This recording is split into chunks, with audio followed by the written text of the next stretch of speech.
তো কি অবস্থা, কেমন আছেন? আমি ড্রামা সবুজ, আর আজকে আলোচনা করব অ্যানিমাল মুভি সফল হতেই কি বিয়ের পিড়িতে বসবেন রাশ্মিকা, এই বিষয়টি নিয়ে। ইতিমধ্যে অ্যানিমাল বক্স অফিসে হিট, বলা যায় বক্স অফিসে সুনামি নিয়ে আসছে অ্যানিমাল। বিশ্বব্যাপী ইতিমধ্যে 900 কোটির বেশি ব্যবসা করে ফেলেছে এই সিনেমাটি। দক্ষিণের নায়িকা রাশ্মিকা বিনোদন জগতে নিজের জায়গা তৈরি করেছে মাত্র কয়েক বছরে। আপনি যদি রাশ্মিকার ফ্যান হয়ে থাকেন তাহলে অবশ্যই একটি লাইক করে যাবেন। গত কয়েক বছরে বলিউডে প্রতিষ্ঠা করার জন্য পরিশ্রম করে যাচ্ছিলেন রাশ্মিকা। হয়তো ভেবেই নিয়েছিলেন সিনেমা ব্লকবাস্টার না হলে তিনি বিয়ে করবেন না, আর তার নতুন মুভি অ্যানিমাল এবার ব্লকবাস্টার হলো। আর বলিউডে পায়ের তলার জমি শক্ত হতেই তাহলে কি বিয়ে করছেন রাশ্মিকা? হ্যাঁ, সামাজিক যোগাযোগ মাধ্যমে এবার সরাসরি প্রেম নিবেদন করে বসলেন বিজয় দেবরকোন্ডাকে।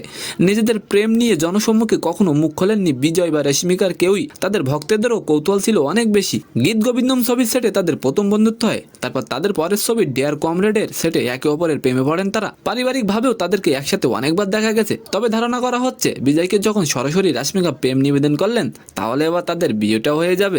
তো আজকের ভিডিওটি কেমন লাগলো অবশ্যই কমেন্ট বক্সে জানাবেন, আর ভিডিওটি যদি ভালো লাগে অবশ্যই একটি লাইক দিয়ে আমাদের চ্যানেলটিকে সাবস্ক্রাইব করে দিবেন। ধন্যবাদ।